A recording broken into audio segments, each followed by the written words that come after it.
What's up, YouTube? I wanted to start my little podcast today out in nature. This is freaking dope, dude. Look at all this. Just have a great piece of property that I'm on. It's pretty freaking cool. Oh! I don't know if you can see the trees. Look at that. That's sick. Got my puppy running around. I'm just swagging out. But I wanted to thank you guys for the recent love on YouTube. It has really been super cool for me to see what I'm able to create and just, I don't know, just kind of proving people wrong that said I had to do things by their agenda or else I wasn't of value as a human being. But just, I mean, this nature, it's so cool. I have a crappy soundbar I'm still working on upgrading. Look at this area, man. I'm standing in the middle of the road. A lot of people, they ask me, hey, why don't you get your own apartment? Why don't you, aren't you kind of tired of just living, out in the middle of nowhere? No, not in the slightest. It's so awesome. I'm going to show you guys this here up soon. I mean, look at my dog. I don't know if you can see him. It's my son, my puppy. Love the hell out of him. But I mean, I'm in the middle of the road, walking. The yard, it's a wraparound yard, and trees surround the whole entire place. Really private, no one messes with you. By the way, I think today, I'm not sure, I've been hearing a lot of gunshots, dudes in orange hunting caps driving by. And I think duck season might be starting, because duck season's pretty popular out here. I've never really hunted duck, just sage hen and pine hen. But I mean, so look at this. When I take my dog for a walk, look at what I get to look at. It's a WMA, Wildlife Management Area. The camera doesn't do it justice. I'm working on upgrading. I for real love doing this stuff so much that I want to get a better camera, and I want to be able to make really cool edits out of my videos.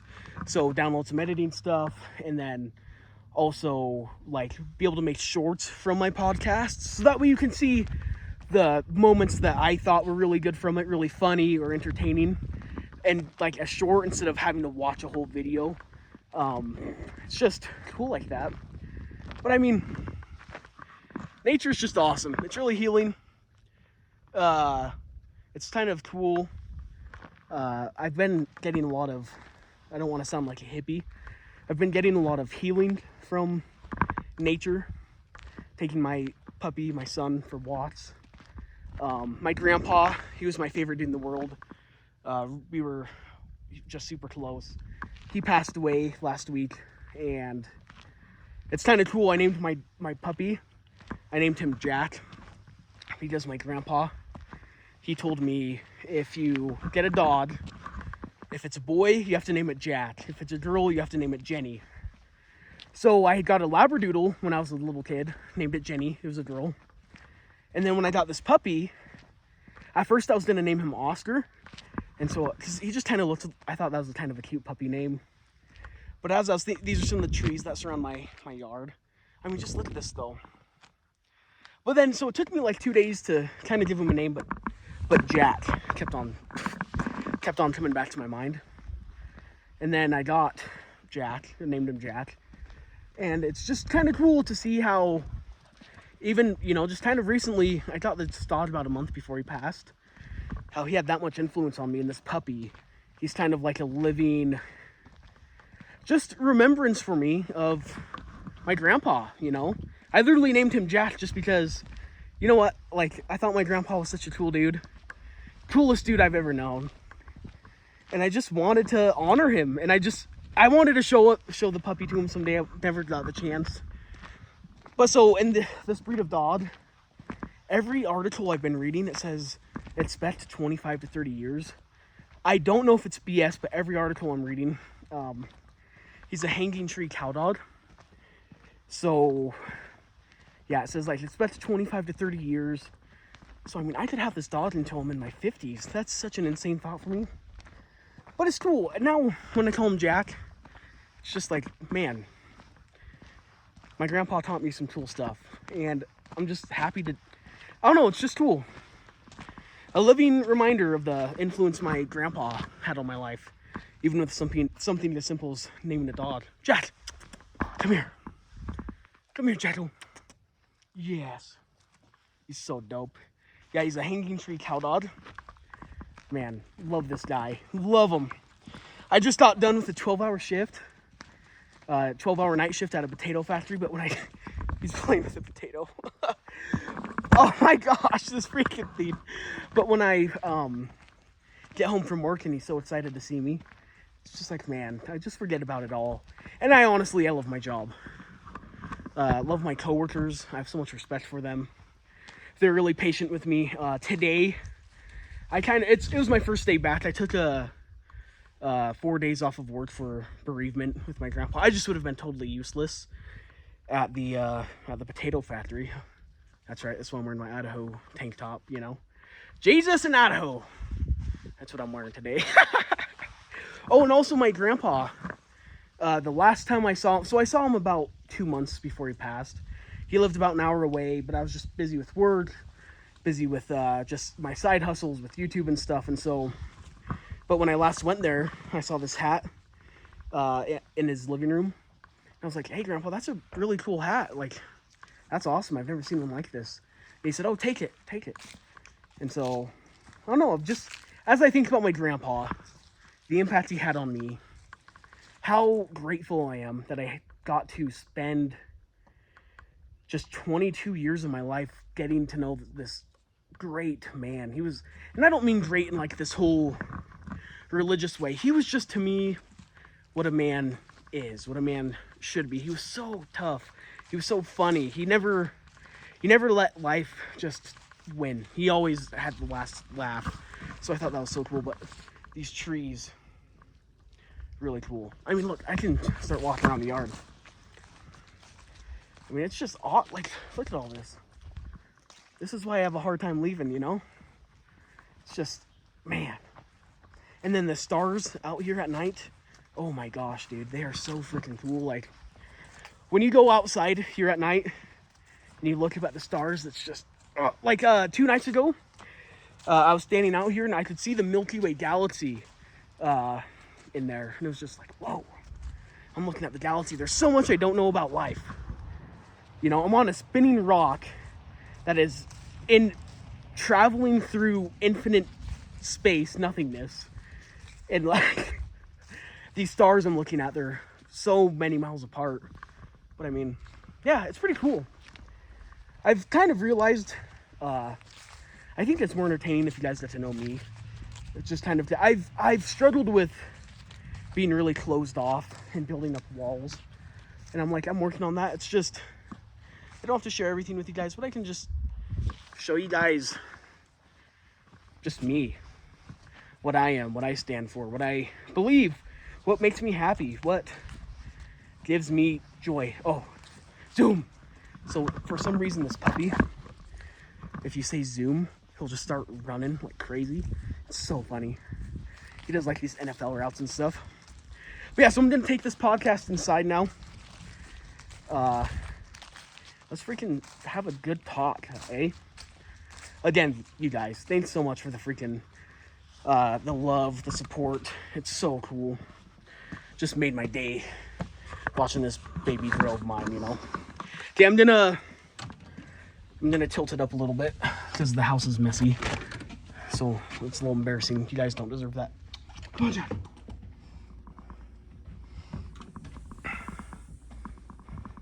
Oh, good boy. If you take him inside the house from being outside, he always has to lay down right afterwards and get a belly rub. So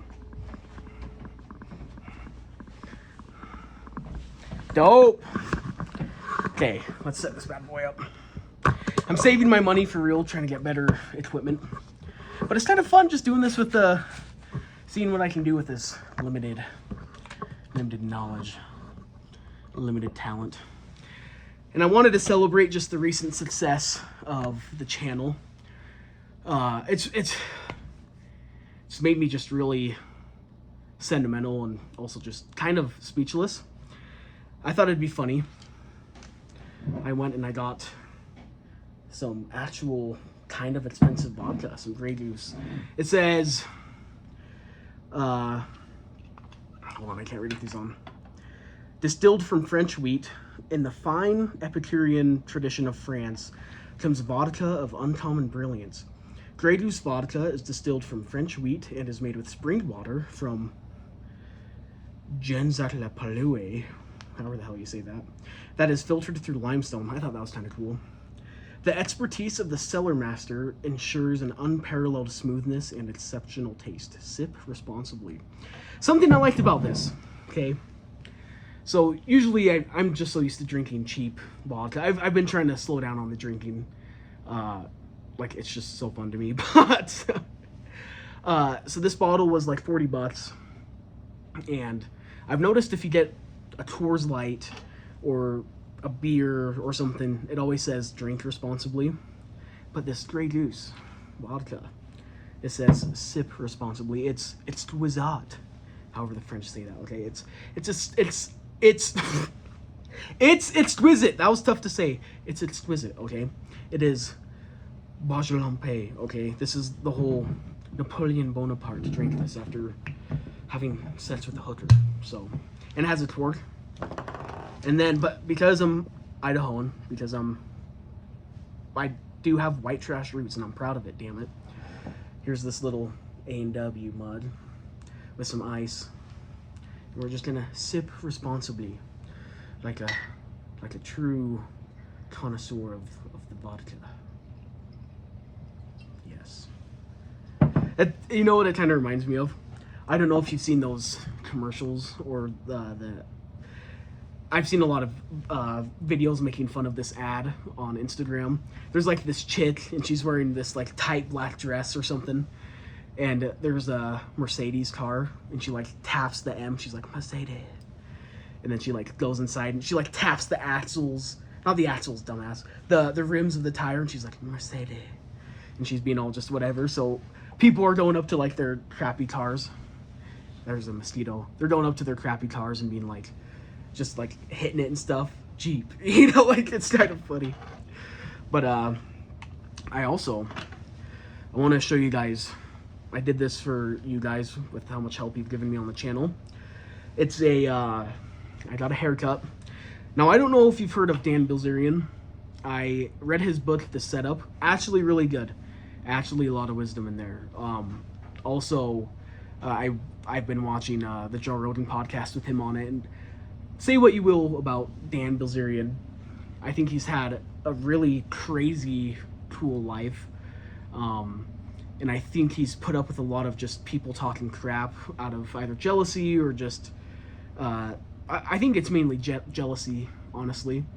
But then also, he's a cool guy, but what I really like about him is he's genuine.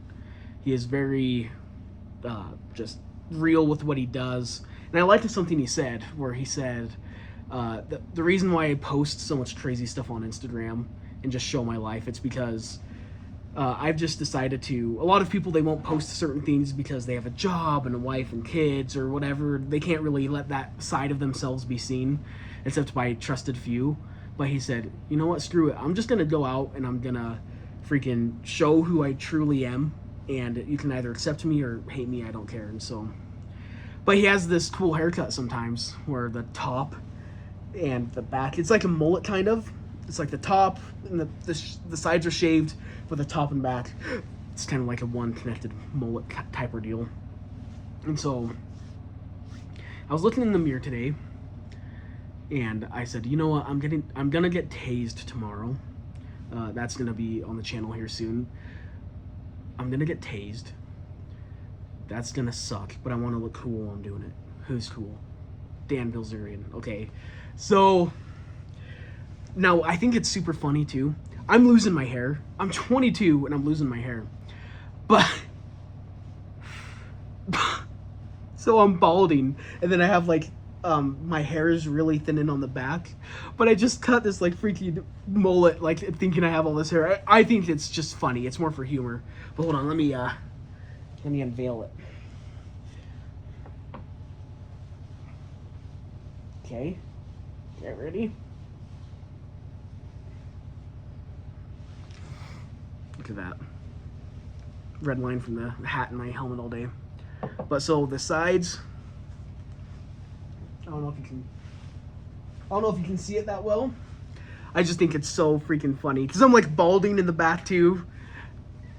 So people are just gonna be like, bro, like, do you know? It's like, yeah, I know, but I think it's funny, you know? Grey Goose. Should we take a sip? Should we sip responsibly on our... Let me put my shades back on, okay? I like the way I feel. I kind of like these one takers. One of my friends, she watches it, and she said, I was like, yeah, it's not really the best because I just have to hit the record button and do it. I have to send it, and sometimes it's more difficult than you'd think. And I wish I could edit it more and have more cameras so I can do different angles and just cuts and stuff, because that's what I plan on doing. I do know how to make a good video, I just need the equipment. But she said, you know what, though? I think a lot of people like the whole, just the realness of it. It's a one take, it's a whatever, we're chilling. And so I was like, hell, that's kind of a good point. But let's take a sip. My A&W mud with my Grey Goose Mercedes. Sip. Remember, don't drink. Sip.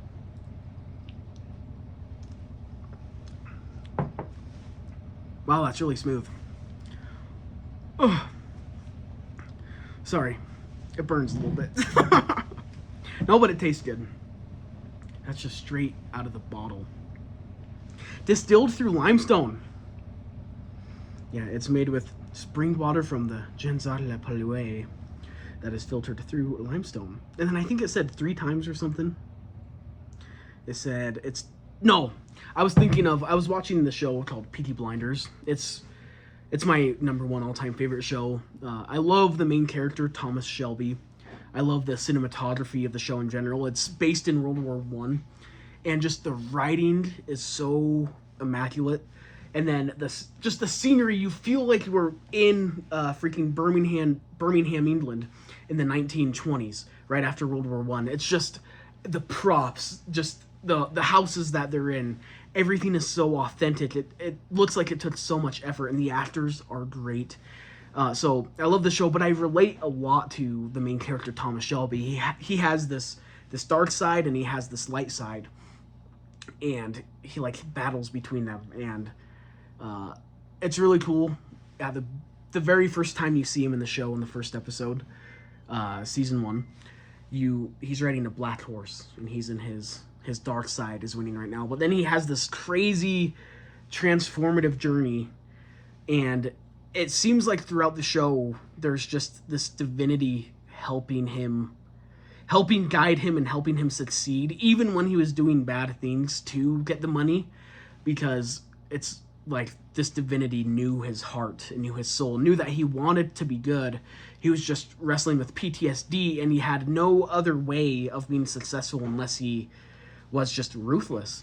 And so he has this crazy journey. He goes on this hero's arc, and finally in season 6, the last season, he decides he wants to be good. And there's a really cool scene I like, which kind of shows just the inside of Thomas Shelby, his soul, where his wife, he has this complicated relationship with this woman.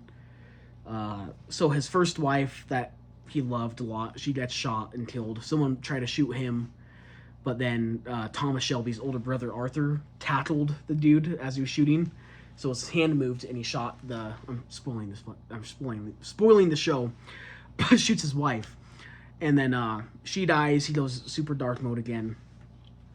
Then there's this other girl that there was just this connection between them, and it was always on and off. He marries her just because, and whatever. It's kind of interesting. But he's sitting at this table with this politician who's fascist. So politics play a huge role in the show. So there's like a lot of talk about the communists, the workers going on strike in the factories. They said, "We fought on Flounders Field. We watched our comrades die. They blew the whistle and sent us over the hill. And now, here we are. We don't have enough money to even feed our children, to put shoes on their feet, to take care of our wives. And then what's our reward, for fighting for our country and working so many hours a day? A cut in our wages." So, right, it's all this. People are gathered together. They're striking. So that's really cool. It's like historical. It's really cool. And then also, what was I? Yeah, so this politician. So the show kind of starts in the 1920s, and then it goes into the. I can't quite. It's been so long since I've watched. It's been a year since I've watched it all the way through, and I can't remember all the dates correctly. But it goes into the late 30s, I think, ish. Don't quote me on that.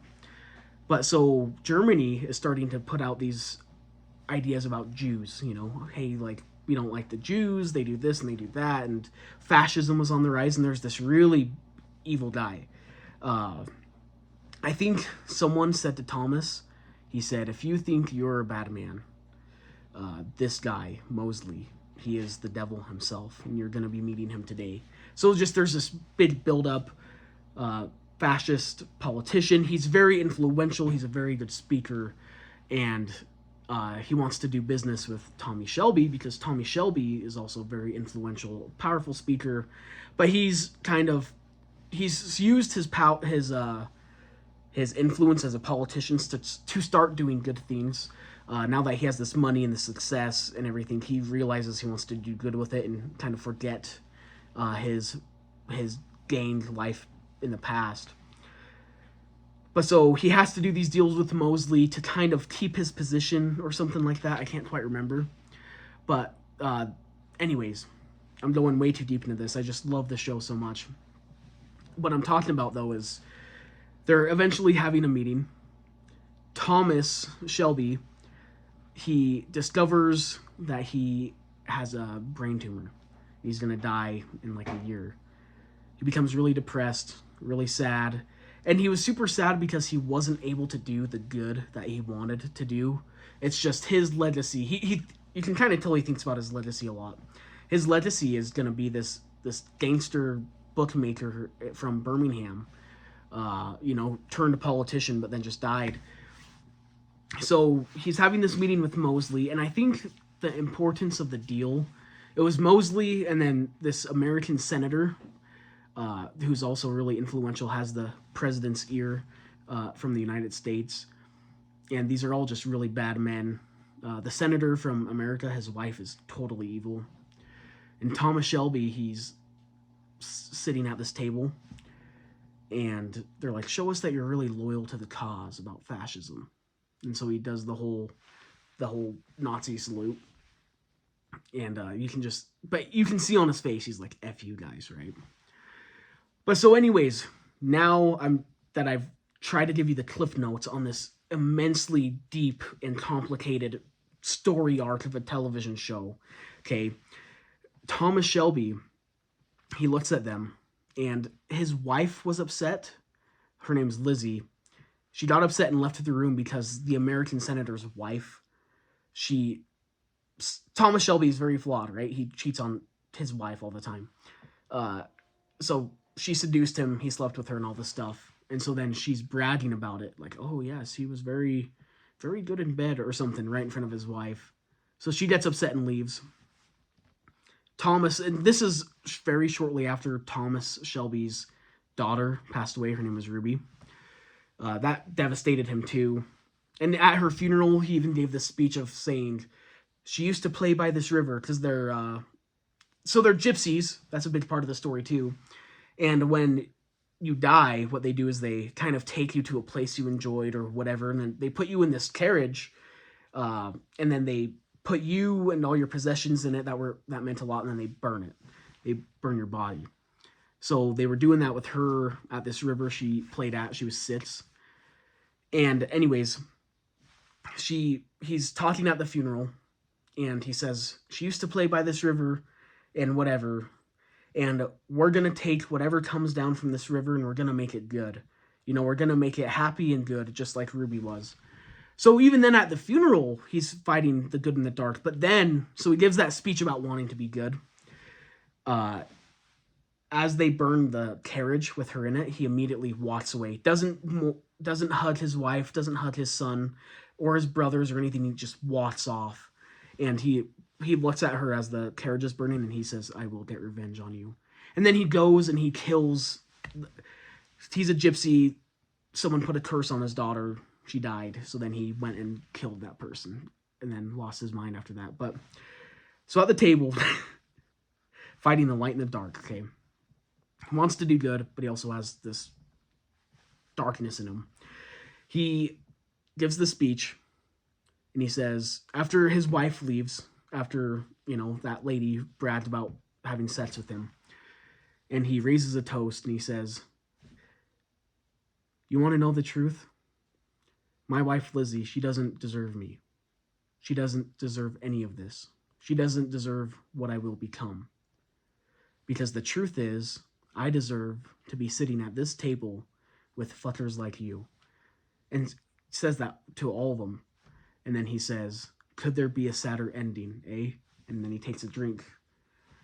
And I really thought that was interesting, where to him, when he says, "Could there be a sadder ending?"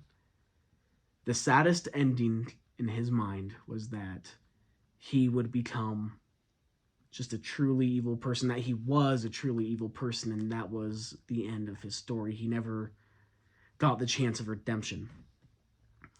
So I talked earlier about how he rides in on the black horse, right? The very first time you see him. Now, I don't want to spoil or whatever, but the very last scene you see of Thomas Shelby, it's like this divinity guides him, and he learns this huge whatever, like he's gonna be good. That's what he rides away on. A white horse. And it's just so cool. Best ending of a show ever. It's been out for so long, so if you haven't seen it, I mean, it's kind of your fault. If someone spoiled freaking the Avengers movie to me, I wouldn't be like, "Oh, how dare you? You are terrible, blah, blah, blah," right? So, love that show. But with me in my life, I've had so much juxtaposition as well.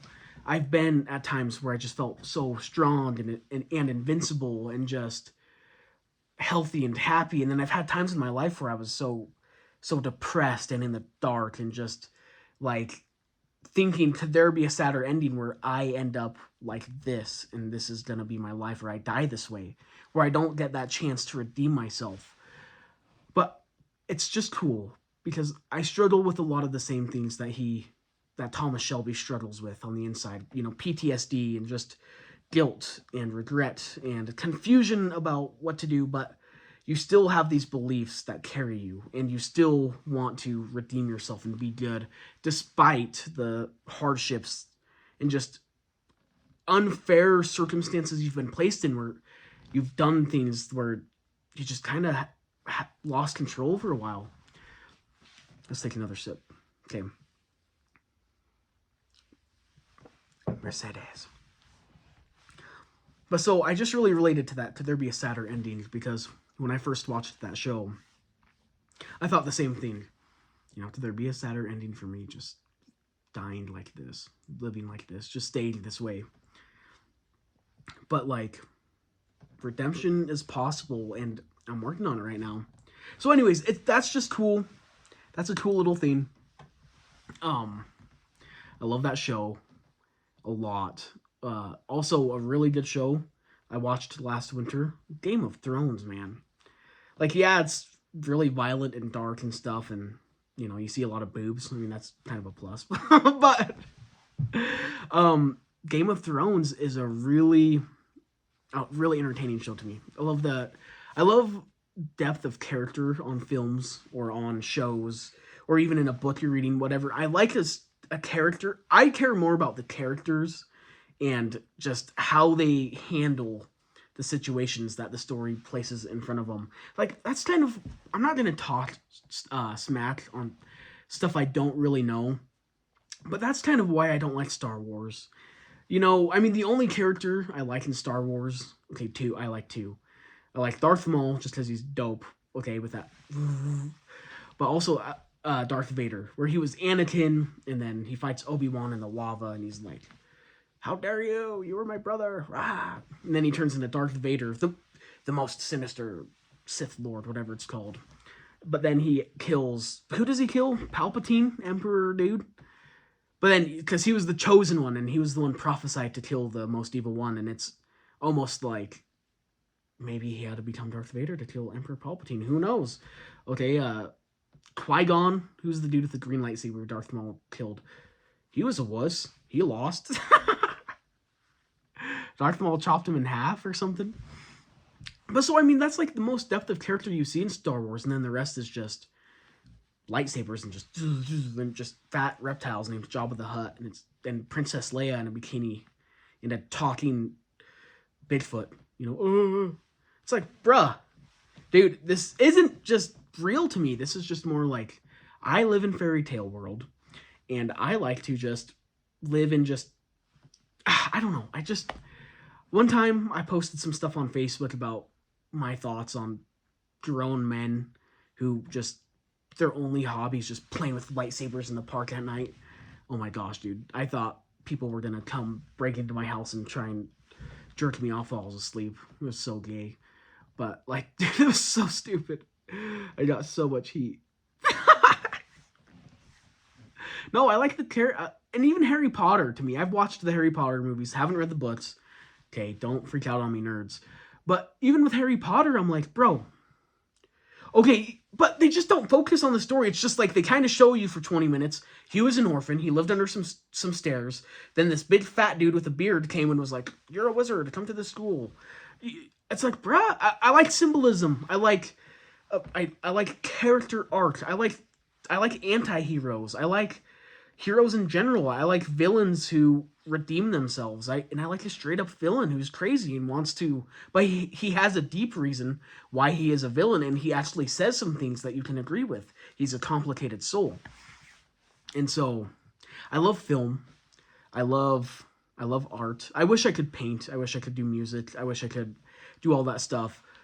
And I just love, though, a good story where it seems human. That's what I enjoy the most, is human interactions.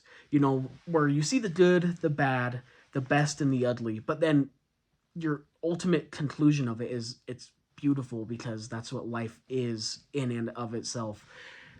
I mean, you can't appreciate life unless you're able to see the beauty in both the good things and also the bad things, right?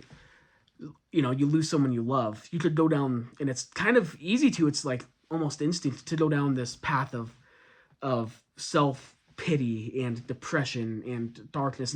And yes, a lot of grief is going to be there, but you can also, though, you can see the beauty in it. I got to spend this much time with a person I love. I got to learn who this soul was and just feel love for them. And now I feel so sad that they're gone.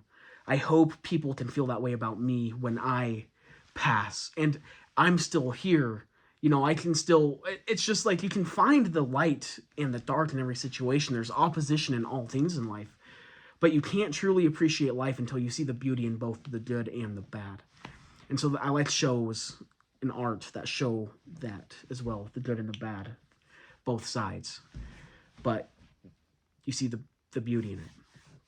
It's just really amazing to me. Like, the show Peaky Blinders, when I watch it, it just gives me strength. And like, just seeing these people who are so human in these shows, and the emphasis of the show is on them, and then they are faced with circumstances rather than putting you in a fantasy world with just make-believe, hocus pocus, it's expecto patronum, lightsabers, talking Chewbacca's. It's more, and it's kind of like they try to grasp you in with, to me, it's like sand running through your fingers. Yeah, it's cool to see, but it's not going to impact me in any way. I'm not going to feel any emotion. All I'm going to get from this movie is pleasure, okay? I'm just going to get pleasure and just some distraction, but with a really well-made piece of film, you get emotion. you are impacted, you learn lessons from it, and you see yourself in certain characters, different parts of you, and then you see how those different parts of you may react in certain situations, and it's kind of like you're able to zoom out and watch someone else that you relate to go through situations and be like, maybe I do that, but I see a different point of view now because I'm watching as the audience, right? And that's why I love content creation so much. That's why I love YouTube. That's why I'm so happy that this channel is growing and doing well, because I love just, I get asked the question, I think everyone has at least once, what do you think is the best invention ever made, or the most important, the one that influenced mankind the most? And if I could name three, it'd be like the refrigerator, indoor plumbing, and electricity. Okay, I mean, that's maybe just the most things that have really advanced human kind of comfort, you can say, just making life a lot better. But my favorite invention in the world, it's a camera. Because life is just made of moments in time that you just get to experience. And with a camera, though, you can capture, and I don't mean you're filming yourself 24/7, you're always looking at life through the lens of a camera. What I mean is you capture genuine, not being fake for the camera, just genuine moments with people that you love, or friends that you enjoy, people you care about, or doing things that you enjoy, cool places that you're seeing, nature, just all this stuff. You capture that moment in time, and then you just get to look back and remember it, and it just helps you remember. And you get this feeling when you look at it. Like with my grandpa who passed away last week, he was so funny. I'd always pull out my phone and record just when we were talking, and not like in a whatever way I'm going to show anyone, but just to remember how funny it was, and like when we would go on hunting trips and all this stuff. And it's like, now that he's gone, I can still, though, go back and watch my memories with him. And that is so priceless to me now. And I wish I could just tell everyone, hey, make sure you capture some memories on a camera with those you love, on a video, so you can hear their voice, their laugh, hear the way that they told a story, their tonality, and just the way they described things, and just the mutual care and concern for each other in the conversation, even though it's maybe not so serious. It's more just kind of a leisurely convo. And so, anyways, it's just awesome. I love the camera. I love content creation. And my hope, I'm not going to be a YouTuber for a living, but I would like to be able to create content good enough and genuine enough to where if people can watch it, they can just forget about their problems for a few minutes. That's why one of my other great passions in life is comedy. I love watching stand-up comics.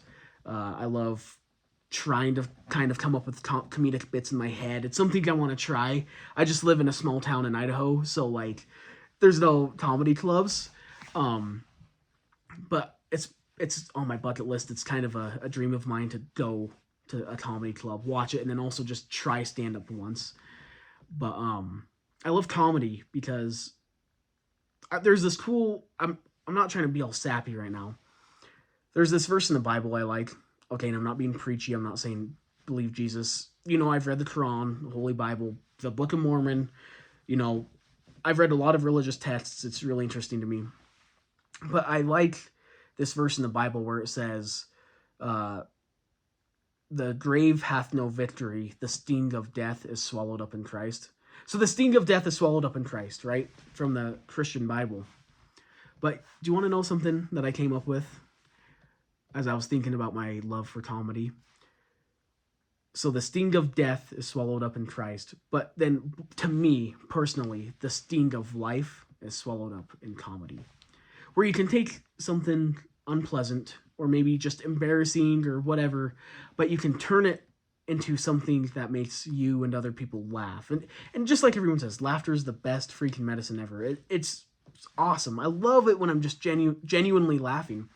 So, just to me, when a comedian is good, and I think they're funny, and I'm vibing, and I'm just whatever, it's like I forget about just the stress of life, and I'm laughing, and it just like it takes that sting out of life for even just a few moments. But it's just, you got to get those while you can. You got to learn to sit back take some deep breaths and just freaking, like, I don't know, let yourself forget, but also remember just the good and the bad of life.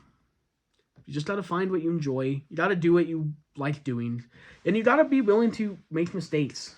That's one thing I'm proud of myself. I'm not afraid to go out and make a mistake. And I don't care if I put it on the internet.